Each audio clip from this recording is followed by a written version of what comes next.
হরিণের গোশত খাওয়ার যদি ইচ্ছে কখনো ঈসা নবীর হতো, উনি জঙ্গলের সামনে যে হরিণগুলোর ডাক দিতেন, ইয়া দাবি তাআল, এই হরিণ সামনে আয়। লাফিয়ে লাফিয়ে হরিণগুলো সামনে চলে আসতো। উনি দেখে দেখে চুজ করতেন কোন হরিণের গোশত খাবেন, ওই হরিণটারে হাতে নিতেন। ছুরি নিয়ে নিজ হাতে হরিণের গলায় ছুরি বসিয়ে জবাই করতেন।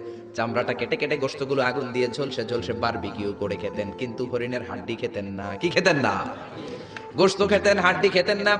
হাড্ডিগুলোর স্তূপ করে জমা করে রাখতেন। খাওয়ার পরে হাড্ডির দিকে ইঙ্গিত করে বলতেন, কুম বিইذنিল্লাহ, ও হরিণের মরা হাড্ডি, আল্লাহর আদেশে জীবিত হয়ে জঙ্গলে চলে যা।